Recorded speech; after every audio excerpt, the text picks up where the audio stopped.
I'm Lauren Boucher from Park Ridge, along with our Vice Chair Tammy and our Secretary Kim and Rachel, our CCS Technical Group Liaison. We'll be monitoring the chat, or if you'd like to raise your hand to speak, we'll do our best to see that you're heard. Also, a quick reminder that we won't be meeting again until May 17th, 2023. So, okay, let's move on to the approval of the last meeting's minutes. Are there any revisions or additions to the November 16th, 2022 minutes?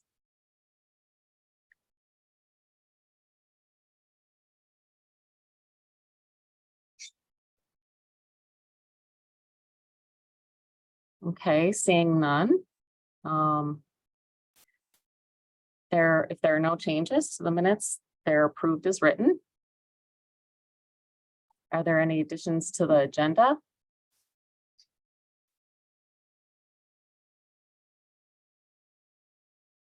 Seeing none. It's time for our CCS staff reports. Rachel? Good morning, everyone. My full staff report is in the packet that I emailed to you last week. I will provide a summary of the main points.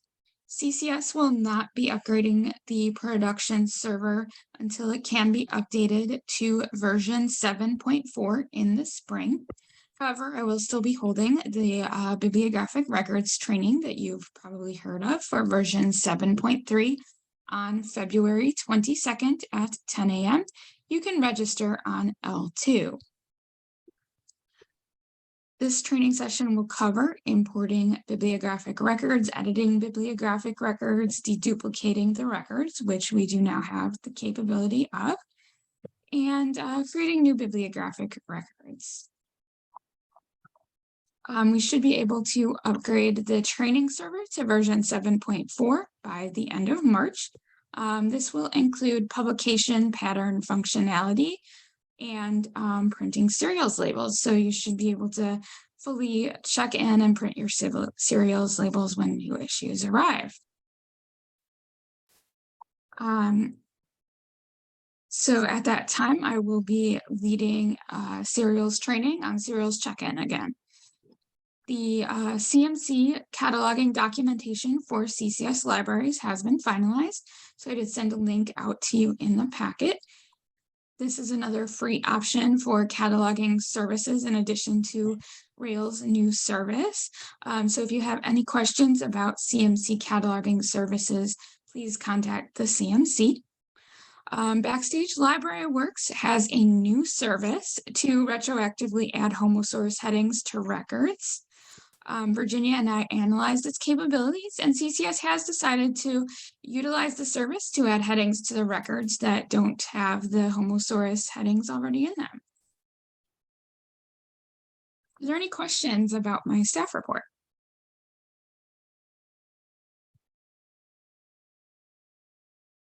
Okay, seeing none. Virginia, you're up.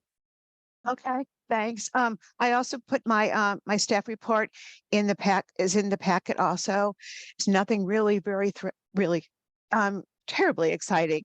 There's some subject headings, big subject headings: manic depressive illnesses, now bipolar disorder. I started typing bipolar disorder once, so I changed those, don't worry. So there's bipolar disorder, there's a manic depressive illness, and children also in adolescence, and manic depressive people are now people with bipolar disorder. There's also a Civil War subject heading that was updated to Peninsular campaigns. Besides that, seems like I'm doing lots of cleanup. There's lots of incorrect indicators and genre headings. I'm fixing those. There's probably over 10,000 been done. I've added lots of Canopy should be all the way updated, all the Canopy records. Who was at Canopy Library? I think I've just put in about 854 last week. And there's just some other odds and ends of my little projects I've been doing, updates and stuff like that. Anybody have any questions?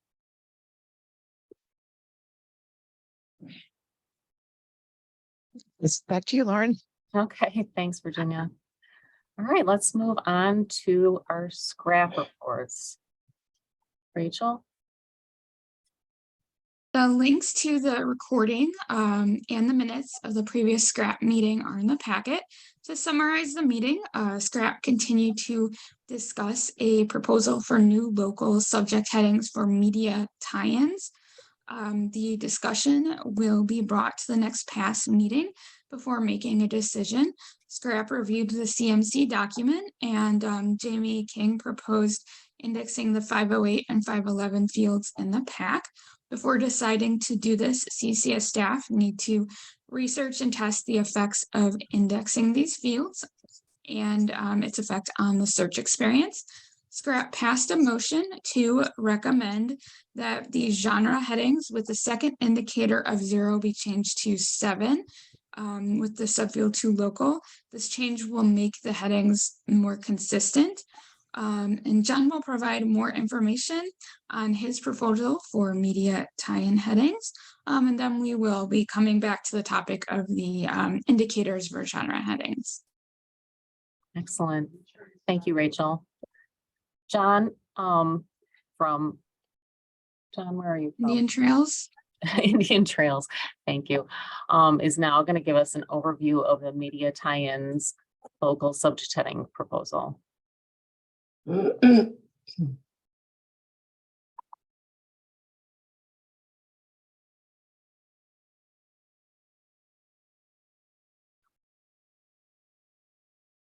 I don't see him in the list of attendees. Maybe he's a bit late.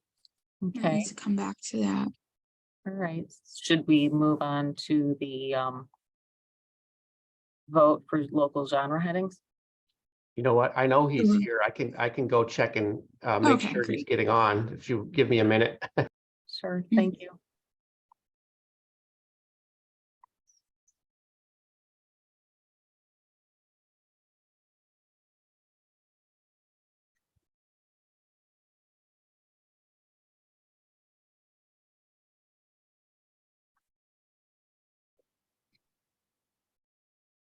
All right.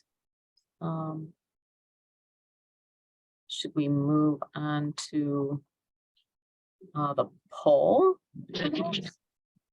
Sure. 1 second.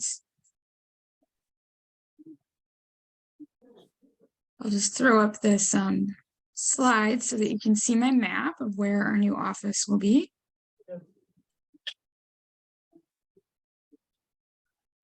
He's coming. He forgot the start of the meeting time. Thanks, Matt. Okay, so in June, CCS will be moving to a new office. The address is the 200 Tri-State International Office Center in Lincolnshire. This is by the Half-Day Road exit of I-94. So we will have a lot of conference room space that we can utilize throughout the year. And so I know that virtual meetings have been going well, but there may be some of you who are interested in meeting in person. So I wanted to do a poll to gauge your interest in meeting in person in Lincolnshire. So the question of the poll is, are you interested in having in-person CAMM meetings at the new office in Lincolnshire next year? And if so, how many times per year would you like to meet in person? So your options are no in-person meetings, 1, 2, 3, or 4 per year.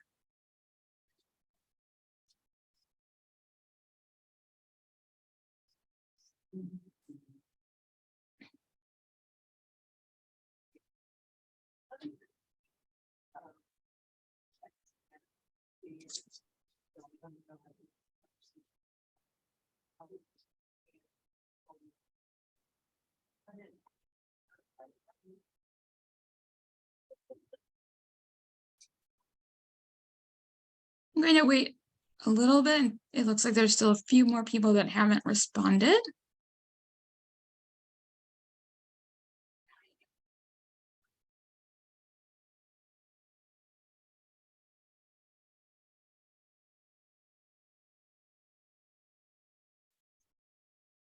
All right, I'm going to now end the poll. 1 moment. Okay, so it looks like only 18% do not want any meetings in person, and the rest of you want 1 or more meetings in person. So we'll definitely consider that. I will share that information with Deborah, and we will talk about planning in-person meetings. Excellent. Thank you, One moment. Rachel. Okay, so maybe we can go back to the overview of media tie-ins. Local subject heading proposal by John. John, are you there?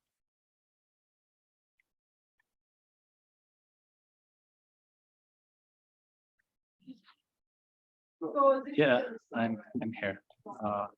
Great. Can't get this. I'll just leave the camera on. The proposal involves somehow accounting for anything that is in any way a tie-in to either movie or video game,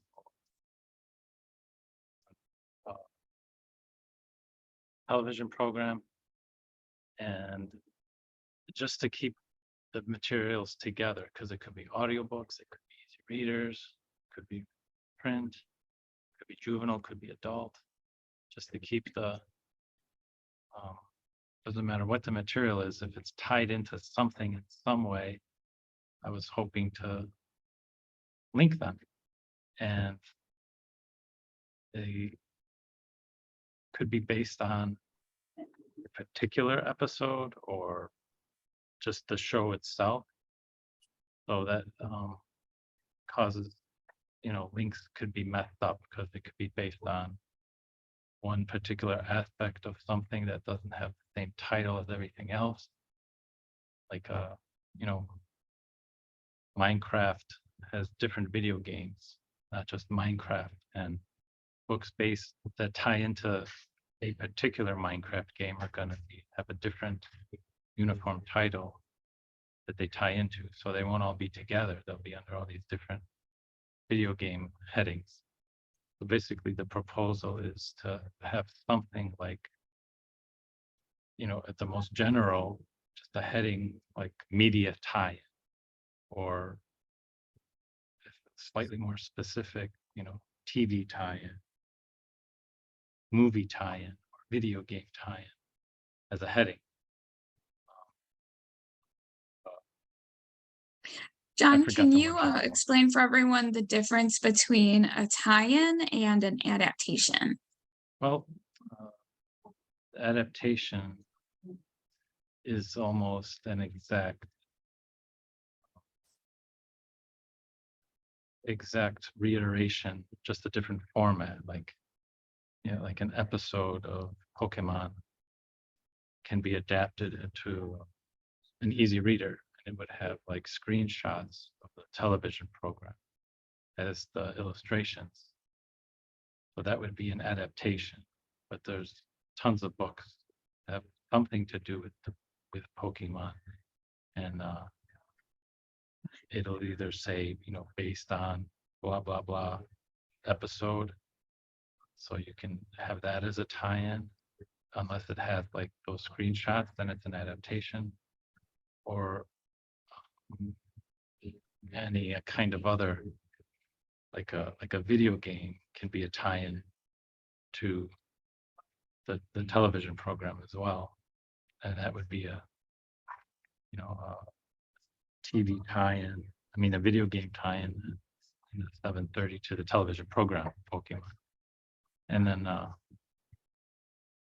it could be, it could also be like a folk tale, could be adapted into juvenile fiction. I'm getting lots of those now. Disney's doing all kinds of series that are just fictional stories, but they're based on various folk tales from around adapted from various folk tales around the world. So those would be adaptations.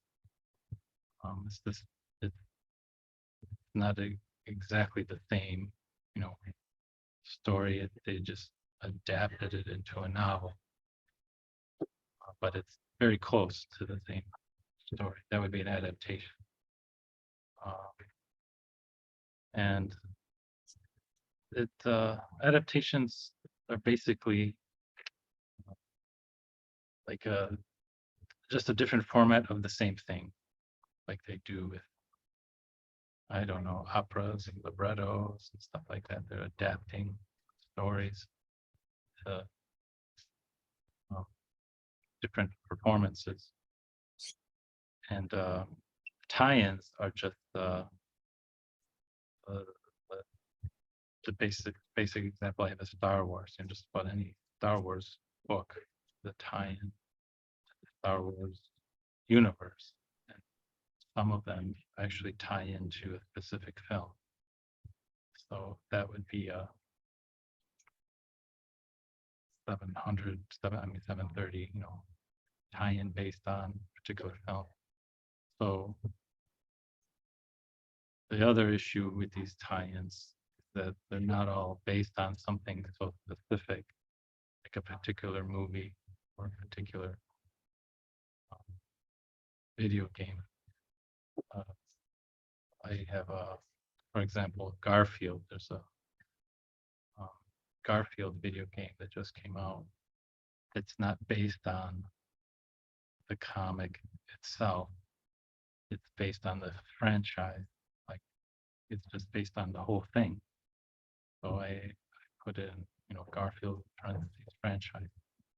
So that's one other possibility for all these tie-ins, like for Star Wars, to have Star Wars with parentheses franchise, like a 730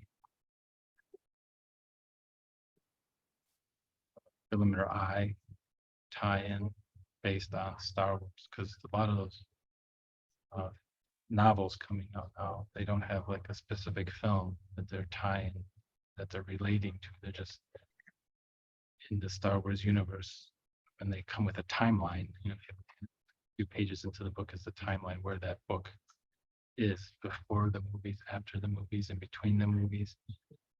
So that's the other issue with the tie-ins as opposed to adaptation. To sum up, adaptations are almost exact to the original that they're based on. Tie-ins simply relate to an aspect of the original, not exactly as close to the original as an adaptation would be. I hope that helps. Okay. Thank you, John. We do have something in the chat room. I will go ahead and read this note. Could we not use 700 field to link the specific title franchises? Presumably the idea is to find all Pokemon or all Star Trek media. So it seems like something in the 700s would be more precise and useful. With the Garfield example, wouldn't you just use Garfield fictional character as a subject heading? Media tie-in is pretty broad and I can't think of an instance in which I would use it to search for something. Yeah, I just brought that up as a more general term, as opposed to 655.7 Star Wars fiction or Garfield fiction, to have some sort of way to tie in together. It's just another option. I would basically the idea was to have headings like Star Wars fiction or Star Trek fiction, and yeah, I have the Garfield fictional character there too as a subject heading, but those are all, it's going to say juvenile fiction or drama if it's a movie. It's not going to tie them all together unless you go through different headings. So But that's basically looking for like tie-in type of headings that we could be using.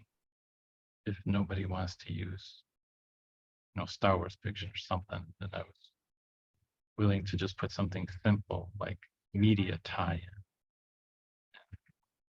Leave, the 700, so I mean, leave the 730 as tie-in based on, whatever movie. And there's also, other, no, it depends on how everyone wants to do things. There's also like, those Netflix series like Babysitter's Club that came out after the book, so they tie in to the books. That's not that the books tie into that, because they're from the 80s and the show is coming out recently. So I just put tie-in in the 730 delimiter I, and the name of the television program, because it's like a reverse tie-in in some ways. But that's a recent development. This effort to somehow organize tie-ins to account for them in some way, to find them later. Just like we add, maps to the 300. Notes for bibliography, stuff like that. Just to have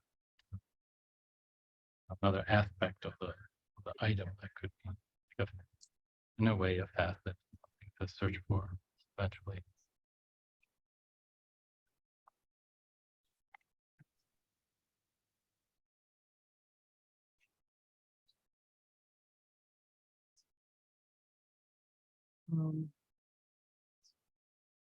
So people in the chat, there have been some comments that media tie-ins seems like it could be too broad a heading.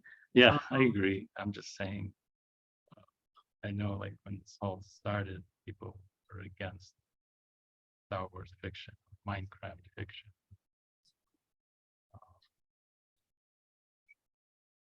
Headings like that, the 650 by 7. So I'm just saying there's options for like Uber headings.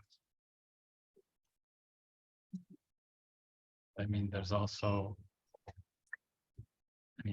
well, Do you have any it's too broad. examples, Sean, of any bid records with media No, tie-in because subject headings? media tie-in is a 650, so there are no records using that. It's for books about media tie-ins. But there's like super broad terms, 655.7 television program, 655.7 movies. So, I mean, that's too, I know that's way too broad for actual movies and actual television. But yeah, those are options as well. Basically, the case I'm trying to make is if you've got like lots of tie-ins, specific, well, somewhat specific things like Star Wars or Star Trek, Minecraft, or other video games, that there could be a better way to keep them together. And I presented on that already with those as headings, like Minecraft fiction. Otherwise, you'll get a bunch of different 700s based on the particular video games instead of putting them all together.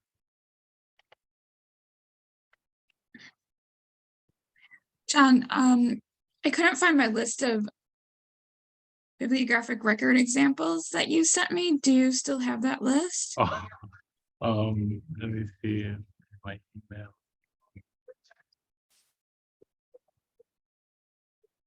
Yeah. I deleted them or not. You know, I saw an email. Well, I just have the most recent ones, like Garfield franchise. Is bib 402s. So like, Can you post the ID numbers in the okay. chat? I'll put this in the chat. Another development I had was Star Wars stuff not based on any particular TV program. I bid for that too. I'll put in the chat.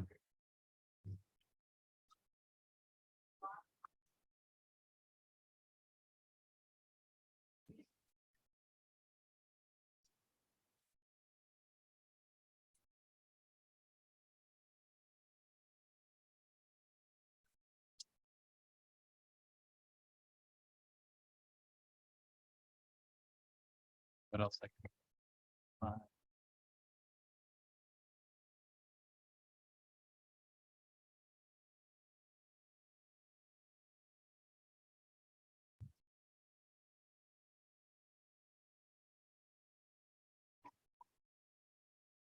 Okay, so John has posted some examples in the chat if people want to look at that. And Jamie's suggesting that perhaps this is a discussion that might need to take place in scrap. Yes, so we did have a request to provide more information since the discussion had been happening in scrap. And I feel that this feedback that we're receiving in the chat is very helpful. And we'll be able to bring all this feedback as well as the past feedback back to scrap to discuss at the next meeting before scrap makes a decision on whether they recommend to include these local subject headings or not. And one point that was made in the previous scrap meeting was that even if scrap decides not to recommend the local subject headings, the library could decide to follow the 691 practice of creating their own local subject headings in 691 as an option. So the feedback in the chat is definitely very useful, and we'll definitely be able to consider it at the scrap meeting. Okay, excellent. Thank you, Rachel. At this time, maybe we should move on to our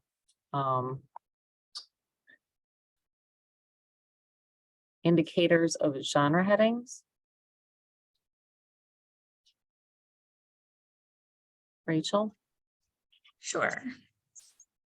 Okay, so to summarize the issue, the current local practice for genre headings requires that catalogers use different indicators for local genre headings than the genre headings that were derived from LCSH subject headings. Local genre headings use the second indicator of 7 and have a subfield to local. The LCSH genre headings have a second indicator of 0. This inconsistency can be confusing and difficult to maintain. Virginia has to regularly update the headings for consistency. So to become more consistent with the indicators and to be able to maintain them more easily, scrap discussed the issue and voted on a motion to recommend that the genre headings with a second indicator of 0 be changed to a second indicator 7 with the subfield to local. The motion passed by voice vote with 1 member absent. So if CAMM passes this motion, Virginia will work on converting the LC-derived genre headings and the authority records by changing the 0 to a 7. Would Virginia or anyone else from scrap want to add any more information? I think you covered it fine, Rachel. Yeah, I will do the work. It's not a very, it's pretty easy. I just have to change one of the in the fixed fields and the subject heading in the authority record. The computer does most of the work. I'll just have to do the cleanup. It's just, we thought it was more consistency. You don't have to remember, oh, these guys need 0 and everybody else needs 7s. It's more of a consistency for you, and probably, hopefully, it'll be a time saver for your cataloging too.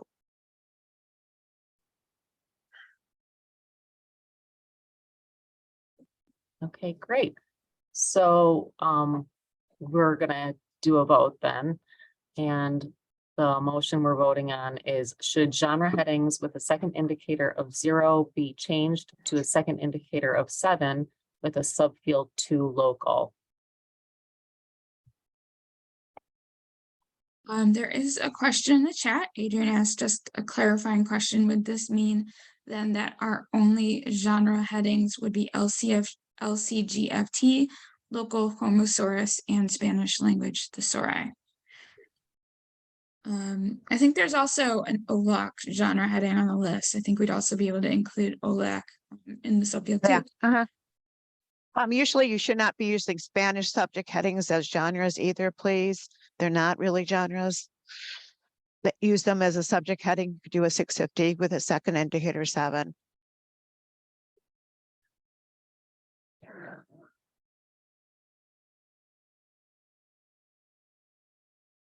Okay. Are we ready for the vote? I'm ready. Okay. So are we gonna have all the libraries type in yes, or are you gonna do a roll call vote? I think someone should make the motion and second the motion first, and then vote. So this is Tammy. I will make a motion that we vote on this issue for the genre headings with the second indicator of 0 being changed to a second indicator of 7 with the delimiter 2 local.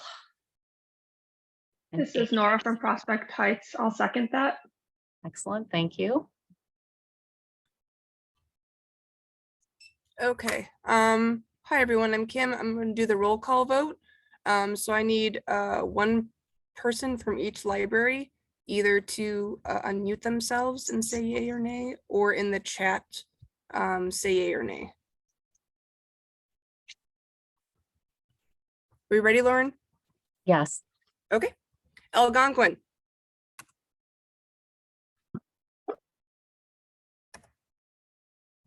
Carrie. Yes. Crystal Lake. Des Plaines. Ela. Evanston.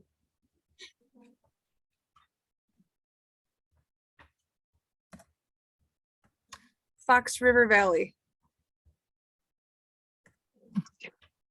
Fremont. Glencoe. Glenview. Grays Lake. Yes. Highland Park. Huntley. Indian Trails. Lake Forest.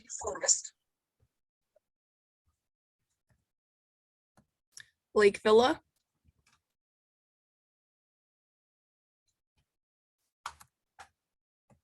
Lincolnwood. McHenry. Morton Grove.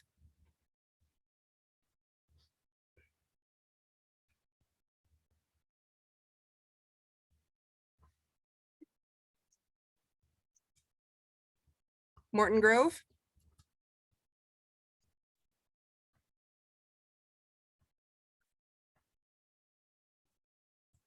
Okay. Niles, Maine. Northbrook. Palatine. Park Ridge. Prospect Heights. Yes. Round Lake.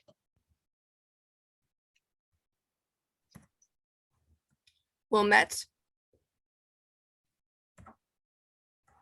Winnetka. And for myself, Zion. All right. Is there no one here from Morton Grove, Rachel? I didn't see anyone here. I know there's been a retirement. So, Okay, because that's the only one I didn't get a response from. It seemed like an overwhelming yes vote. Yes, it was unanimous, well, except for the one. Excellent. All right. Okay, thank you, everyone. So Rachel, we'll move on to reminders. All right, one moment.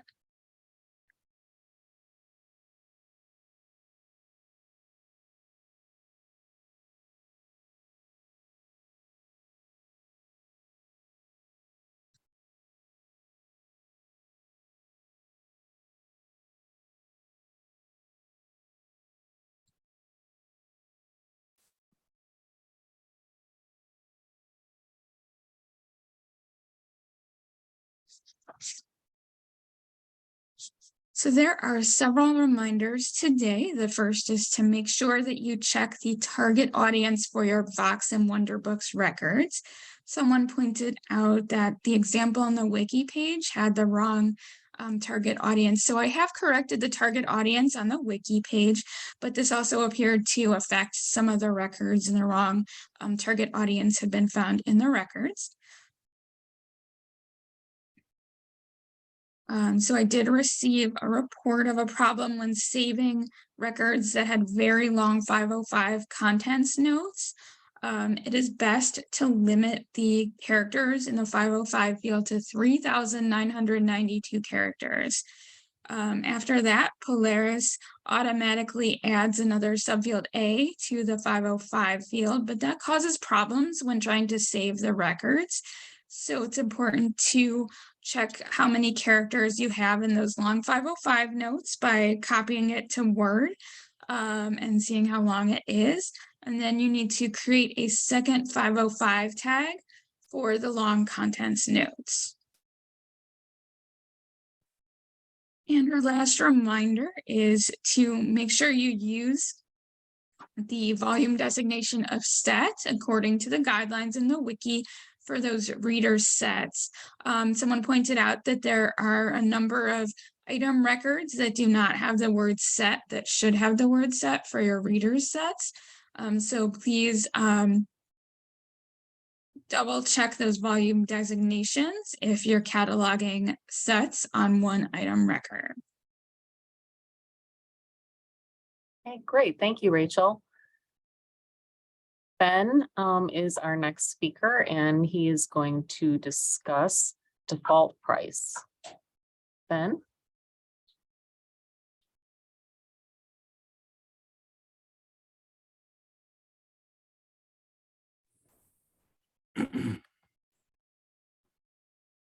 Thank you. I completely forgot we were going to talk about this. Uh-oh. Are you okay to talk about it? Yeah. As I'm new and kind of looking over just workflows and policies and trying to integrate myself here, the question came up around the work I was seeing processors do when there wasn't a clearly defined price on the item as they were doing receiving, because of that replacement cost being entered on each individual item record. And I saw him, having to manually write the price on an inside page of the book, pulling that price off of the invoice. And it just seemed like a lot of work, something that he was doing, like checking every item that came through of like, was the default price, was the price for that item visible, right? Where was it on the book? And if it wasn't there, pulling it off the invoice and writing it inside the book. And it just seemed like an odd kind of complicated workflow when you know, when things are going missing and we're losing them, we're really not recouping, you know, 100% of that loss anyway. I mean, we're taking a loss when something goes missing and patrons get charged for it, no matter what, ultimately, and is trying to stay as close to possible to that individual cost per item worth the extra work in the workflow versus just saying, here's the default price for, you know, everything that's a DVD. And then that price is, we don't have to worry about whether there's a default price or replacement cost price on each individual item. So actually, I just wanted to have a conversation about whether kind of default prices were something people were interested in as a way to make charging patrons for losing things less complicated and less work. Ben, I can tell you at McHenry, we rarely ever use any kind of default pricing. We're primarily whatever price comes in the item record through the purchase orders, that's the price we're charging on the items. The only time we ever use a default price is in the rare occurrence that we've had something that was removed from the collection, re-added back to the collection, and we don't have that history of what that actual price was. And I haven't had feedback one way or another out of other departments. And when we use the price in the item record coming in through acquisitions, we're using the discounted price. We are not using the retail price. We're charging the patrons our cost for it. And we haven't written a physical price in a book for years. So I'm kind of curious as to where your workflow was kind of stemming from, but I hope that is helpful to you.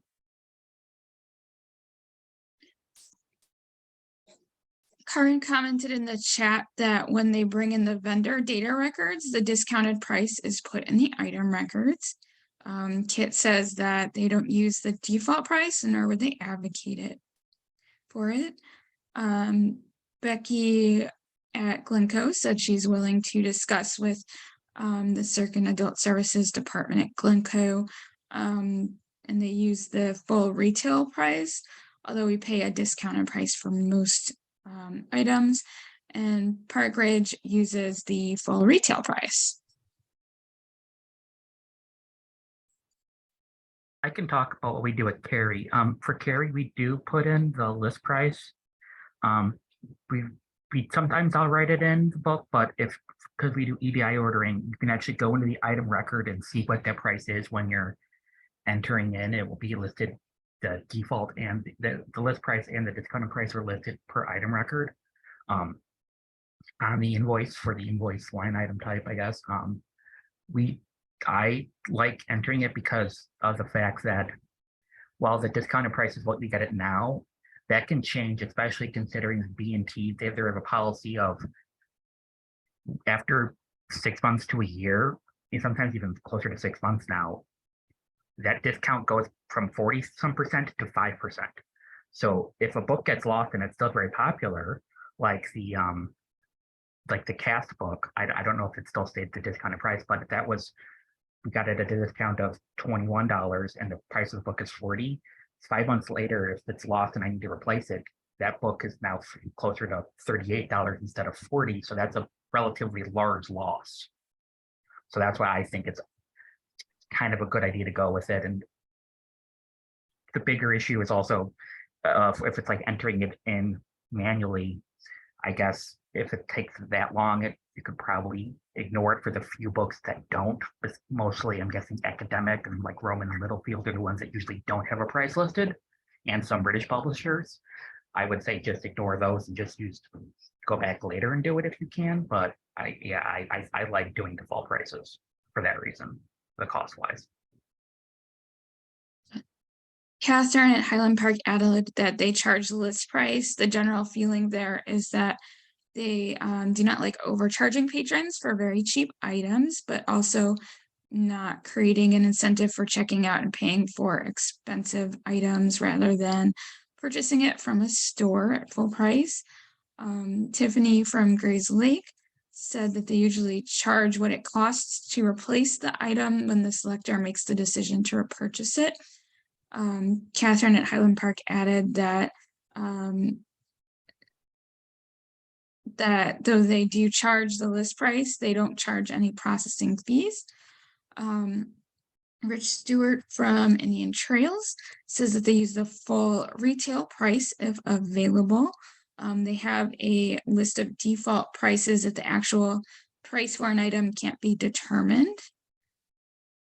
Kelly from Park Ridge said she worked at a university library that used default prices, and she was charged $60 for a $25 book that she supposedly didn't return. So she's still mad about it, and the moral of the story is you may anger some patrons. Kit misspoke slightly and said we do use a default price for magazines. And could you clarify, are you asking if anyone enters a default price as the price in the item record? No, I'm not talking about a default price in the item record, just defaults globally and within the ILS that are basically a, like material type or item type kind of assigned. I've never worked in a place that used pricing at item level. I've always been in places that used kind of default prices for replacement based on at the loan rule level, based on the loan rule that actually checked that item out to establish kind of those default prices. I'm happy to I'm very happy with what everybody said today. This was just to bring up a discussion and allow a discussion to happen. I'm fine with whatever way it goes. And I can clarify that, yeah, we're doing EDI stuff too. So the vast majority of stuff comes in and that stuff is there. I'm talking about the stuff that doesn't go through EDI. So if I made it sound like this was an issue for everything, that's incorrect. This is just for stuff that isn't coming through, where that data is not coming through with EDI. So yeah, I'm just happy to have that conversation. I'm not particularly worried about upsetting patrons, really. I've always used default prices as a way to kind of streamline that workflow, but then, like for the example where the default price was really much higher than what the real replacement cost of that item was, there's a, the option within a policy exists when you're doing default pricing with, the patron acquiring their own replacement copy for that at whatever price they can get it for, as a way to avoid paying that default price. So yeah, this is great. I'm happy to hear what people are doing and how they feel about it. So it sounds like most folks are happy with the way it is with the price at the item level, and that's great. I appreciate the chance to have the discussion. Could you say again, what is the issue with your workflow? I didn't really catch that, and I didn't really understand about the writing the price in the book. How does that enter in? Sure. The issue is just with those things that aren't not going through EDI, so that cost information is not coming in on the item for that replacement cost. And it's an issue. The cost is being written on the book when it's not printed on the book. So yes, it's not a lot, but when those things that come through that have to be manually processed, it's just that work of, hey, let me check and make sure like this price is listed on here and that it actually gets entered into that item record. Why does it need to be written in the book? What? Why does it need to be written in the book?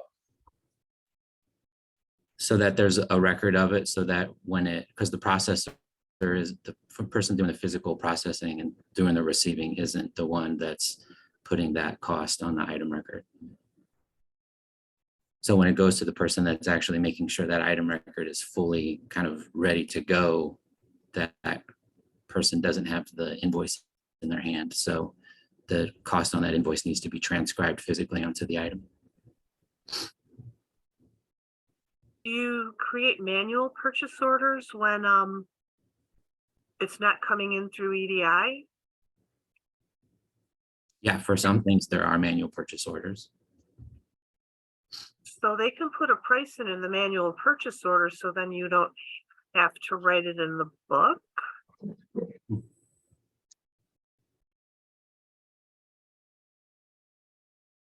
Yeah, I mean, that would work. We've got some stuff where we actually don't have the purchase order in there before that stuff arrives, which is another thing that I've got to deal with. This is Tammy over at Grays Lake.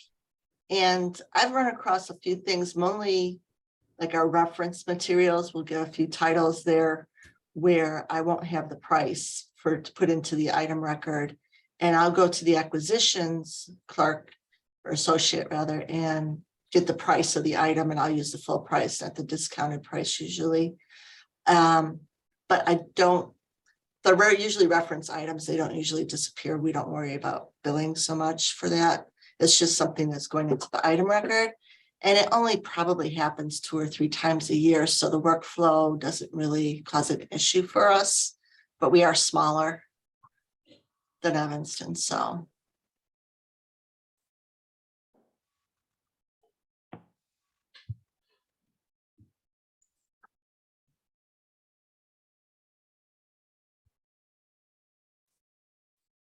Okay, well, thank you very much, Ben. If that's the end of the discussion for now, we could move on to technical services open forum. Does anyone have anything they'd like to discuss? Kathy at McHenry, I would like to ask everyone, when you're looking at replacing computer workstations for tech services staff, are you looking at replacing current like hard drive monitor setups with something like laptops and docking stations, or are you staying with that more traditional kind of route?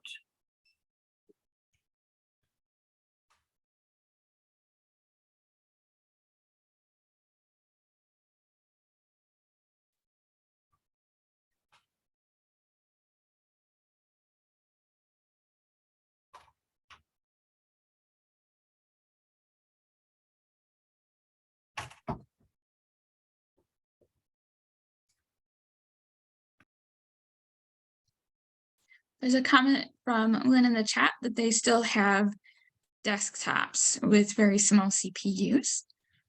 And Vicky commented that they just received traditional desktops. Becky said at Glencoe that they're staying with PCs and a monitor.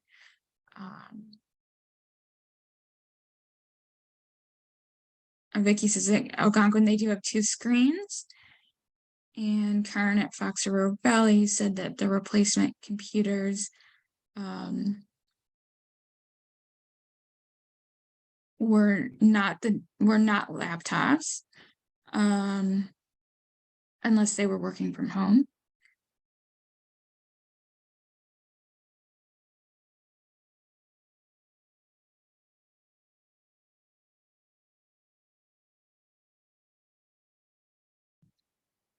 So it looks like most comments in the chat are that they're sticking with the desktop computers.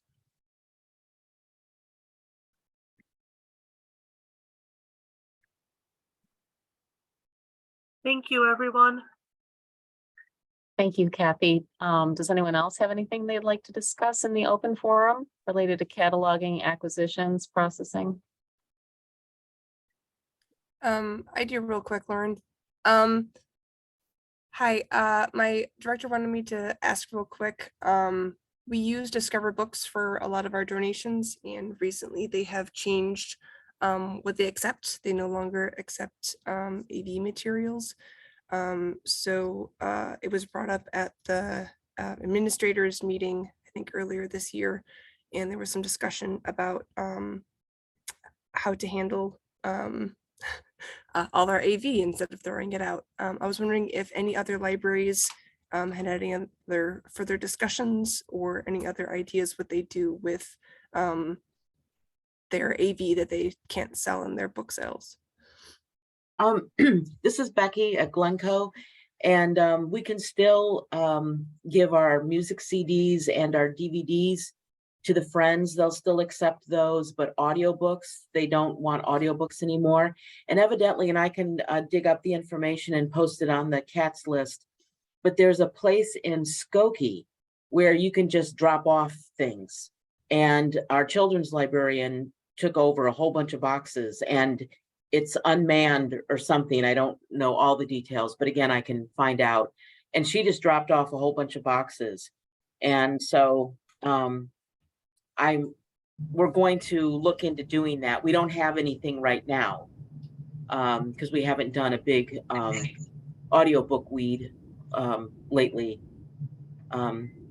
The only things that we weed on a regular basis are the DVDs and the CDs. And as I said, our friends still accept those. So it's coming definitely where we're going to have a more organized way, but we haven't come up with anything other than what I just said we're doing. Wonderful. Thank you. I have another one at Niles. We've been doing some research to find ways to deal with the AV. Our friends, they're taking everything right now, but what doesn't get used and comes out of the sale because Discover is no longer taking it. Right now, we're working on developing a procedure with Books for a Cause in Skokie, and they take everything basically in good condition. That would be Blu-rays, DVDs, and CDs, and they'll pick up, but you just have to box them in smaller boxes because there's only one pickup person, so they have to do that themselves. Next, our concern about taking things to Goodwill was after they try and sell them, that where those wind up. So we're trying not to contribute to landfills and finding a place that was green. A couple other places that we contacted charged for the service, and I was wondering, one of them, if we could get all of CCS using this company, if they would drop the fee or lower the fee because they were getting more business. And the other thing that I found was that Best Buy will take any kind of AV, and they have a resource to recycle. However, I want to go there in person and have this discussion with them to see what's really happening and how you would bring the materials in. Because I think bringing boxes of materials into a customer service desk might be a little unwieldy. So I can share that information when I get things settled. Wonderful. Thank you very much. We also have some comments in the chat. Stephanie takes the AV to Goodwill. Karen recommends checking with the recycling company. Lynn Crembier said that they use Better World and then take things to Salvation Army that Better World doesn't take. Ayla sends their AV to an epilepsy foundation. And Becky puts the link for booksforcause.com. Oh, and this is Anita at Lake Villa. We are kind of feeding it back into the community by putting our AV in our friends book sale area in the lobby and just saying AV is free. So many people are just happy to take that stuff. And I don't know if they sell it or if they keep it, but so far they've been very happy just to be able to pick up free items. We also do that with our children's books. They're all free. Wonderful. Thank you very much. We do have a question from Bella in the chat. She says, I see bibliographic records in Polaris that have series volume numbers in the 490 field, but not in 800. Should volume numbers be present in both fields or not be there at all?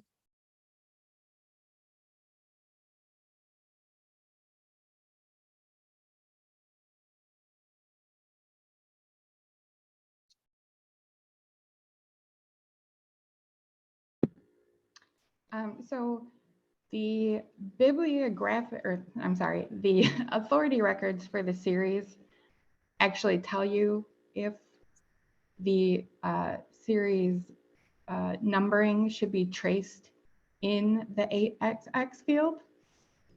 So according to the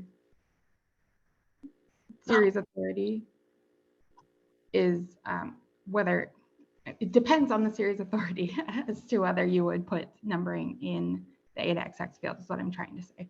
I don't know if there's CCS local practice that differs from that. No, I would just follow the authority record.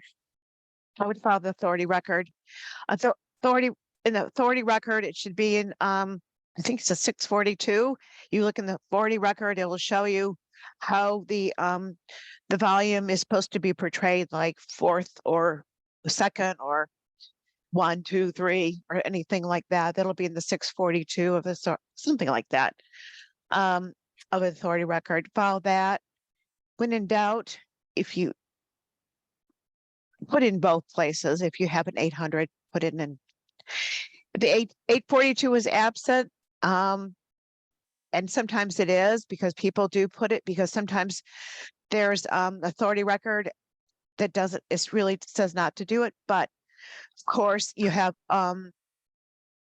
sources like even Goodreads and stuff like that will say, oh, this is your 4th series.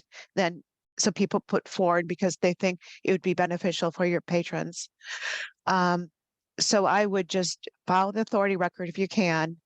If not, I hate to say it, but cataloger's judgment. There's also information in the 645 field on whether the series is traced or not.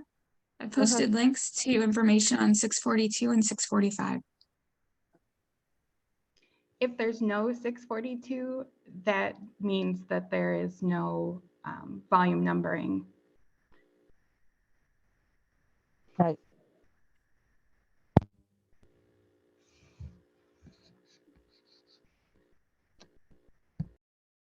All right.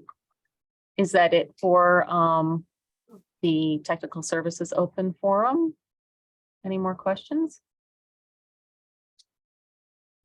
Then let's move on to presentations. So Heather, would you like to speak about how to spot bootleg DVDs? Sure, let me turn on my camera. Here we go. I'm Heather Campbell. I'm the cataloger at Lake Villa. And recently we've been having, oh, sorry. Would you like to introduce yourself, Karen? Sure. I'm Karen. I had a camera. I work in our adult services department, and I buy movies and TV series for the library. And I didn't know how much Heather wanted to go first. I do have some slides I can share. I didn't know if that's something I needed permission for. Okay, so we had some issues a couple of years ago where there was a popular TV series that people wanted further seasons of, and realized, oh, these are not available anywhere. And Yeah, we've been having some meetings about acquisitions and how items move through cataloging, and some questions came up about possibly bootleg items in the CCS database. So Karen has done some research and she's going to share some tips with you about spotting those. Yeah. So yeah, I would recommend starting with, if you're not finding it in your vendor, starting with Google. And all right, am I able to share?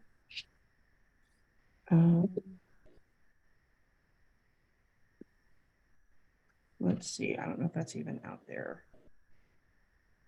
So I start with Google. So this, is that even visible? I can't even tell. No, I'm not seeing your screen. Not seeing it? Okay. Huh. I was hoping to share those. So when you search a title on Google, it'll tell you, I started with a movie, but also with television, you'll see how many seasons something runs, as well as the source or where somebody can watch it. And it can get tricky because you've got series that aired on broadcast networks that are now carried by something like a Hulu or another streaming platform. And they're not always available because things have gotten complicated lately. And I think the platforms make more money from streaming subscriptions than they do from releasing something to a physical medium. Sorry, I'm trying to see if I was sharing my screen accidentally. Yeah, well, I'm trying to figure out if I can share. Just trying to, oh, there we go. Okay. All right, so let's see. So there we've got, I think that's working now, maybe. Yes. Yay, okay. So this just, you know, a recent film, if you look at Google, you can find helpful things. Like I need to look at ratings because I don't always buy unrated materials. And so you'll find that, you'll find where it is available. And then Wikipedia is also helpful, especially the release information. So this is just a recent film, and they'll tell you very clearly in the release section of the Wikipedia article, this was released to DVD, and they'll tell you when. Moving to television. So Stranger Things was a big phenomenon. Here again, it ran for 4 seasons. It's Netflix though. And so when I looked for it on Wikipedia, it was released, but if you look at the article, only the first 2 seasons. And that was a weird one because it only went to stores. My predecessor went to Target and bought it. But notice it was only those first 2 seasons. They did not release seasons 3 and 4. We've had people ask for seasons 3 and 4. I can't get it. It's not available. And then here's the show that kind of spurred everybody in my, for me looking for it, was the Grace and Frankie show. It has run for 7 seasons, but it's Netflix. And if I look at Wikipedia, they only released the first 2 seasons. And yet I had people asking for it. And where's everything else? When I looked for it, if I look in Leap, I see a listing for season 3, but then when I compared it to season 2, I noticed the UPC was the same number. So there was something fishy there. What's going on there? I use 2 vendors, Baker and Taylor or Midwest Tape. Baker and Taylor only has the first 2 seasons. Same thing with Midwest Tape. I can show you they only have seasons 1 and 2. There's my UPC number. It's only there for season 2, and I don't think they duplicate that. And then there's some sites we recommend. We had some nice input from Kit Moore, so recommended several sites where you can check what's available. This is new DVD release dates. There's only 2 seasons available. And then here's another one, DVDreleasedates.com, same thing. And then another site that we can also use is Video ETA, and it looks promising. There's 5 results, but only 2 of them really are Grace and Frankie, sorry. So we often look at Amazon when we can't find them through our vendors. And here's one. This is not one that I was able to find a couple of years ago when this first arose, but you'll notice that this might be sold by Amazon, but it's provided by a third party. And so I would be really suspicious of these third party sellers of something because it's probably not a legitimate thing. Sometimes you can look in the comments on Amazon, and they'll have people say, this is not a legitimate copy, the quality was terrible. Here's something Heather sent me where there's a purported 4 seasons worth of Stranger Things. But if you look at that middle one there, they didn't quite get the typing right on. So the C1 instead of season 1, you'll find some really shoddy things with some of these third party sellers. You also have things where a show ran for a number of years and you might have a lot of seasons released to home media. Here's Grey's Anatomy. It's run for 19 seasons. And our patrons really want it. It's broadcast. It should be available. But it's only available if you look here from Wikipedia on their release schedule. You'll see they released the first 13 seasons, but not 14 through 17 and further. And so patrons ask, and I just can't get it. So things have changed a lot. I don't know that they're ever going to go back after the pandemic of all these things that were released straight to streaming. And, you know, it's very different. My predecessor had a formula for movies. If it makes this much at the box office, you should buy it, this many copies of it. And with direct to streaming, that's just out the window. And there's also no rhyme or reason. Netflix has The Crown on DVD, but not, say, Bridgerton. Amazon released Jack Ryan on DVD, but not The Marvelous Mrs. Maisel. You know, you just really have to check with your vendors and see. I think Heather had some tips on things that catalogers might look for when you're getting the materials if your selectors have purchased. And I'll just let Heather fill in there. Sure, yeah. Flimsy cases. I saw a librarian sharing that they had found that legitimate DVDs have that sticker on the top that says DVD. And if it doesn't have that, it makes it a little bit suspicious. We talked about the duplicate UPC. Obviously, the poor quality labels that we saw in the item image from Amazon for Stranger Things, and poor image quality when viewed. We actually have one DVD that we're investigating right now that would not play for a patron. And when you look at the underside, it's blue, like it's been burnt, not produced professionally. So we're trying to figure out, we did get it through Midwest Tape, so we're trying to figure out where it came from. Yeah. I will say about the blue bottoms, DVDs that are print on demand can come from and are real DVDs from vendors that are blue bottoms. Those are just DVD-Rs, or I don't know if they're RW, but they're real DVDs. Still, just because the blue bottom is there doesn't mean it's necessarily a fake. Okay, we were wondering if they did print on demand, but we haven't experienced it before, like the Okay, well, great. Thank you. Does anyone else have any more questions for Karen or Heather? I don't see any, so thank you. And we will move on to Matt. He's going to talk about the use of stat codes at Indian Trails. Matt? Okay, I will share my screen here.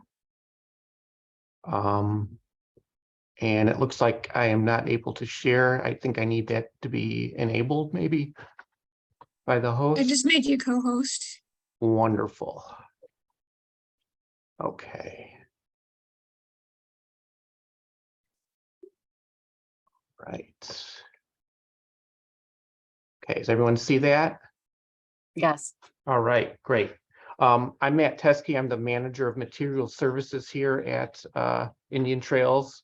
Material services translates basically as technical services. So we do cataloging, we do acquisitions, we do collection development.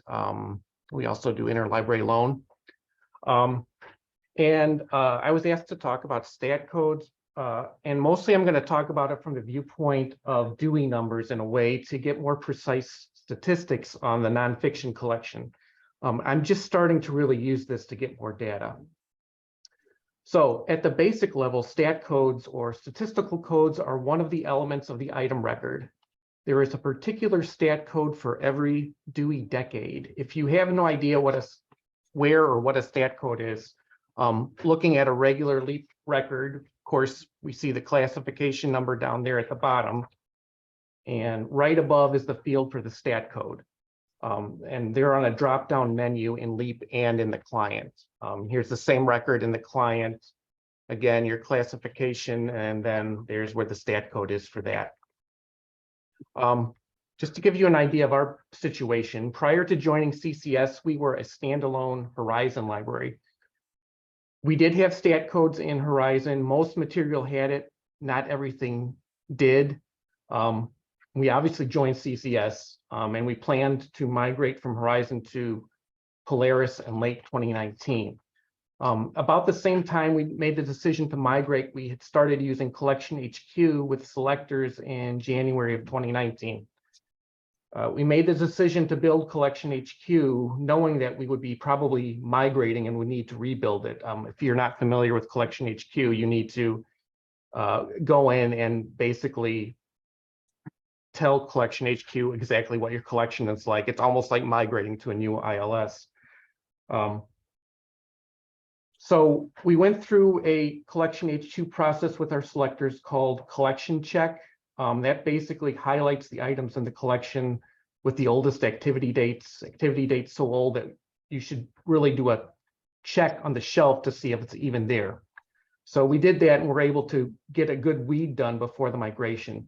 And the reason I'm even talking about Collection HQ is that among other things it does, it allows analysis of the nonfiction collection by Dewey ranges.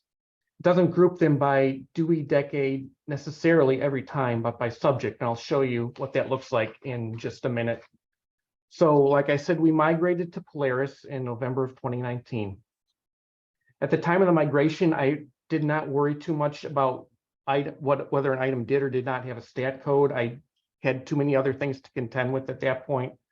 And I knew that down the road, we would be able to look at that. And over the last year, my staff and I filled in the stat codes for the items using the ad hoc bulk change. And it did not take as long as I thought it would. I was pleasantly surprised by that. So like I said before, we migrated to a different ILS. So we had to rebuild our collection CHQ database to make it work with Polaris. And once I did that, between Polaris reports and Collection HQ, I had two ways to look at more specific Dewey number circulation statistics. So what does that look like with Collection HQ? This is a report I generated using the collection use dashboard. And obviously this is downloaded into Excel. It shows adult nonfiction collections, and I'm only showing subject ranges with 49 or more items. And it's in order of turnover. Turnover is the circulation divided by the number of items in whatever collection you are looking at. In this case, the circulation covers the range of February 2022 to February 2023. The number of items is the number of items that were in the collection at the start of February 2023. And you can see that what Collection HQ calls subject name on the far left column and corresponds with the Dewey range. It is not limited to a Dewey decade, but tries to encompass a logical subject. Note that paleontology anthropology covers multiple decades, 560 to 573.99. Now, next I'll show a similar data derived from a CCS web report. And this is showing charges and renewals in 1 month. And this is data originally from the web report titled Monthly Stats by Shelf Location Stat Code. Like with the Collection HQ collections I showed, I also limited this slide to show only stat group codings of 49 or more items. And this report is sorted by ratio from high to low. And a ratio is total charges and renewals divided by the total number of items. So between Collection HQ and web reports, I've got a list of item usage basically sorted from high to low. So jumping back to Collection HQ, I'm looking at Spanish, the 460s. It has the second highest turnover in this report. And comparing that same collection with the CCS Dewey data I pulled from a web report, this is showing that there are 61 items in the collection. I don't know if you noticed before, but the Collection HQ listed 59, so that's a pretty good match. We shouldn't be surprised that we're seeing both 460s near the top of both lists. Notice right below the 460s are the 490s. If I go back to Collection HQ, I would expect to see it, but I don't see it. And the reason is because Collection HQ distributes the 490s among the more specific languages. This is showing the Collection HQ report before I eliminated the collections that had under 49 items. And obviously this is sorted by call number. So Collection HQ is good in that it's more specific, but it's also looking at collections that are, 1 or 2 items. So that's maybe not as helpful for looking at the whole broad picture of your circulation. So I'm hoping you're seeing how stat codes can be helpful. They give you a better idea of how specific Dewey areas are used. Most of our Dewey nonfiction collection has a shelf location of adult nonfiction. So stat codes give you a better idea than shelf location of how well a specific area of the nonfiction collection is used. It can be used for other areas of the collection as well. Depending on how your collection is set up, you could use stat codes to get more detailed information in your fiction collection if you do not have separate shelf locations for different genres, because there are scats for science fiction, mystery, thriller, etc. Now, in our case, we have those as separate shelf locations, so we don't really have to worry about that. But if you didn't, you could use stat codes to help you with that. And Collection HQ does a lot, but some of the information you can also get from stat codes in the Polaris reports, like I just showed. This is important to me because I don't know if we're going to keep Collection HQ forever. I do know that until CCS migrates to a different ILS, hopefully no time soon, we will have access to the web reports and Simply reports and all the data they contain. Stat codes can be used to refine results with other tools as well. And you probably are familiar with this. This is the CCS diversity tool. It has several ways of looking at your collection to assess its diversity. It also allows you to compare your collection against other libraries in CCS. It offers many ways to filter and specify what collections you look at, but note at the top that shelf location is not one of them, but statistical code is. So if your Dewey stat codes are filled in your collection, you can take advantage of the statistical code filter in the CCS diversity audit tool. Now, here's a case of using stat codes for something besides Dewey with the diversity audit. In Indian Trail's case, since all my picture books have a stat code of picture book, I can select my youth fiction collection, select branch, and use that stat code of picture book to look only at my picture books. So those are just a few ways of using stat codes. Like I said, I'm really in the beginning of figuring out a good way to use them more with the nonfiction collection, but that's where I'm at right now. So that's what I have. So Excellent. Thank you, Matt. yep. Are there any questions that anyone has for Matt? Hi, Matt. This is Tammy over at Grays Lake. Hey. Hi, I've been using the stat code of LGBTQ. Great. And I didn't know if there were any other kind of DEI stat codes that you might be using or anybody else might be using.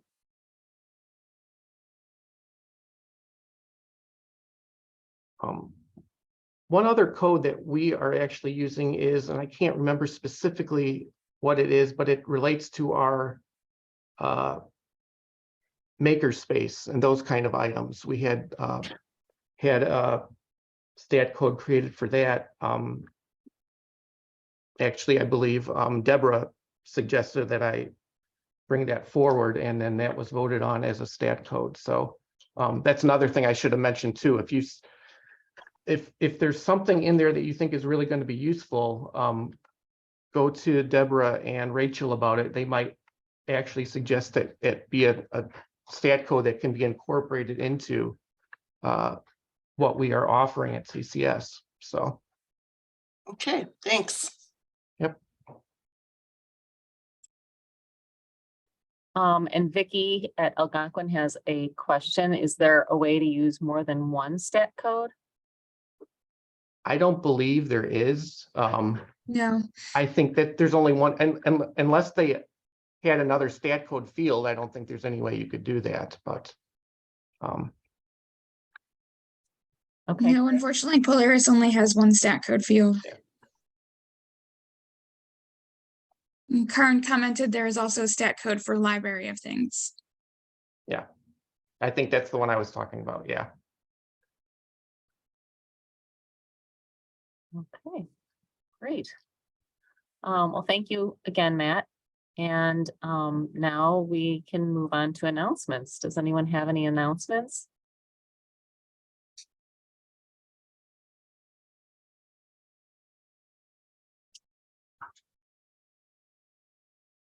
Okay, seeing none, I will adjourn the meeting if nobody has anything else.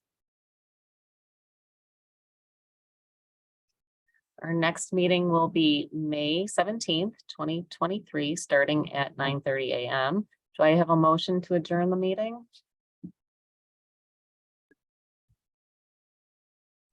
I will motion. This is Tammy. Great, and a second? Oh, perfect. Thank you, Kathy and Karen. So I will adjourn the meeting at 10:56. And thank you, everybody. We'll see you in May.